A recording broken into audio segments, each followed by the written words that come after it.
everyone, welcome back to JP WHU TV. It's nice to see you. I hope you're keeping well and having a good end to your week and have had a good week in general, and I have also enjoyed the content that's been going up on the channel this last week.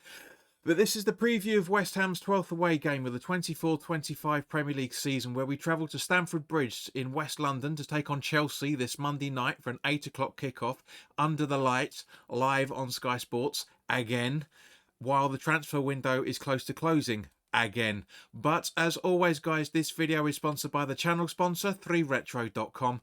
Please click the link in the description below that will take you directly through to the West Ham section of their website, where you can purchase some really nice retro gear. But if there's any Chelsea fans watching, as you can see from the icon that's up here, there's also Chelsea retro gear in there, along with track jackets, polo shirts, sweatshirts and t-shirts made by Admore and Umbro, so go check those out. Any purchases you make through the link in the description below, the commission that the channel would normally be getting, as I always say, I'll be sending on to the charity Iron Supporting Food Banks. They're based in the Newham area, and they're helping those in the Newham area and the Essex County and further afield for that matter, as they're probably close to supporting 90 separate food banks by the time of this recording. So guys, go grab yourself a really nice retro shirt. You'll be saving yourself a few quid in comparison to your respective club shop if there's any Chelsea fans watching, and you'll be helping those that are less fortunate than you and I. But if you want to make a donation directly to the charity, but you don't want to make an affiliate link purchase, that's perfectly fine. There is their Just Give and Fund link in the description below. £1, £2, £5, whatever you can afford, guys. Believe me, every penny helps. So as always, there's going to be timestamps in the description below. I'd like you to stay around for as long as possible because there's quite a lot to listen to. But if you haven't got the time, then by all means, please do jump around to the relevant section and please do like, share and subscribe. So, okay, so let's start off the rest of the video by talking about the officials. The referee for this game is Stuart Atwell. His assistants are Konstantin Hatzidakis and Natalie Aspinall.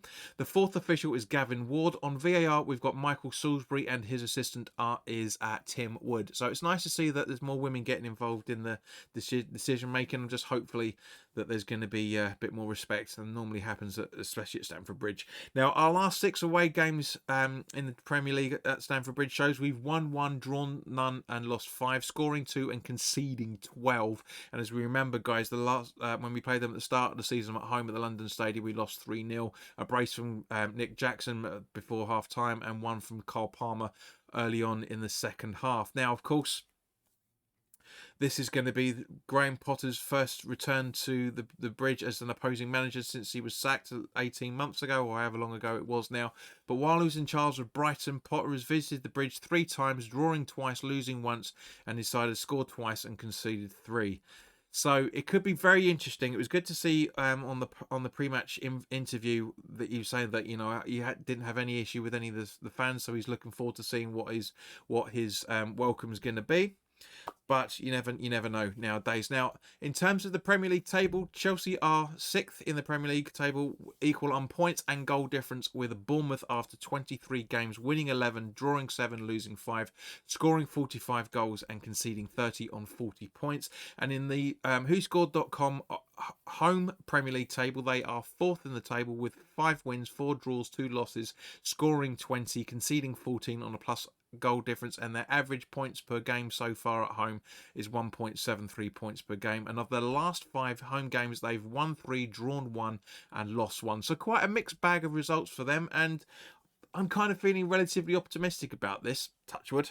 Now, in terms of their playing styles, they are very strong still at shooting from direct free kicks, but also creating chances through individual skill. They are strong at counter-attacks, creating long shot opportunities, creating chances using through balls, finishing scoring chances and defending set pieces, and still weak at aerial duels, even avoiding individual errors, defending against skillful players and stopping opponents from creating chances. Now, their style of play also includes they attack through the middle, possession football, short passes and attempting through balls often as well. So I think to a degree we can exploit some of those weaknesses in there, but I think they'll exploit a lot of our weaknesses as well at the same point. Now, in terms of Chelsea players to look out for, Cole Palmer again, as he is their highest goal scorer and assister at home with 8 goals and 3 assists, an average of 0.63 goals per game scored and an average of 0.27 assists per game, with Nicholas Jackson just behind him on 4 goals and 2 assists with an average of 0.48 goals scored per game and 0.27 assists per game. Now, apologies to the Chelsea fans if I mispronounced that.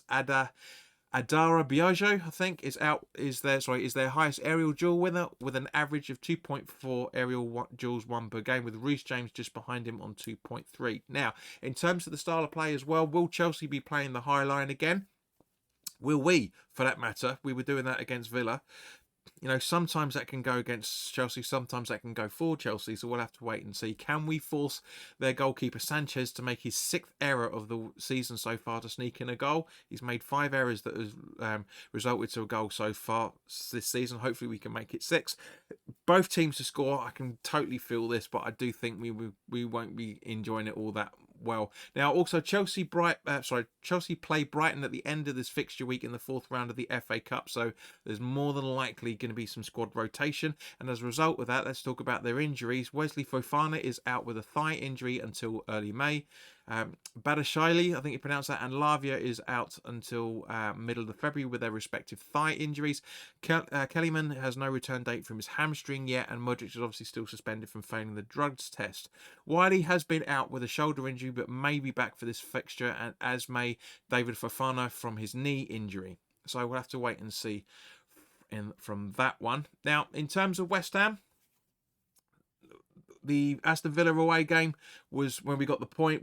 There's a lot of positives in that, a lot of promise that we're slowly getting back to a side that is actually working together and coordinating. There's still a few things that need to be done, but obviously, as we know, Lucas Paquetá got the Sky Sports Man of the Match and Ollie Watkins got the Premier League Man of the Match. But according to WhoScored.com, it actually shows that the Man of the Match from a stat point of view was actually Aaron Wan-Bissaka, and the reason for being is that he had 2 key passes, 45 passes in total, 75.6% key passing accuracy rate, 6 crosses, 4 accurate crosses as well, 2 long balls, 1 accurate, 4 dribbles, 0 unsuccessful touches, 2 tackles, 6 interceptions, 1 clearance. Unfortunately, he was offside once, and he was dispossessed twice, and 0 block shots. But it just shows how much of a workhorse that guy can be. He played phenomenally well. I'm surprised that nobody else really noticed that when you're looking at those stats, but it is what it is. Now, in terms of injuries and suspensions, Mavropanos is back from his 1-game suspension after the double booking at Palace,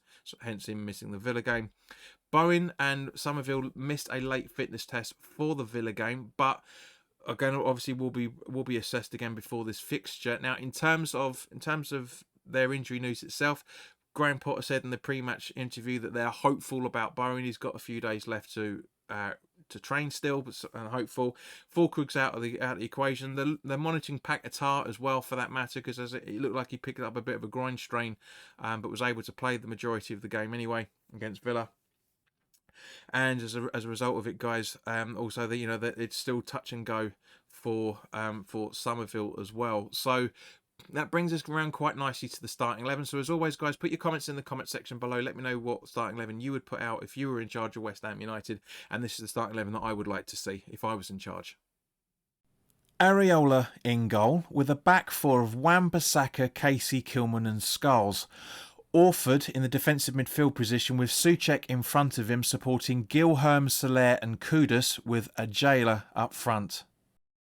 So thank you very much for making it this far, guys. Over the last 4 weeks, people that have been not subscribed to the channel has jumped up slightly to 59.1%. So guys, if you're enjoying the content, then by all means, please do like, share and subscribe. Put your comments in the comment section below as always anyway.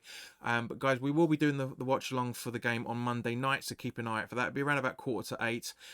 If there's any, I've done, as I said earlier, I've done some content in relation to doing some data on the who should be a goalkeeper. We've done some data on identifying the weaknesses and strengths of the centre backs and also the defensive midfielders. If you haven't already done so, guys, go check those out.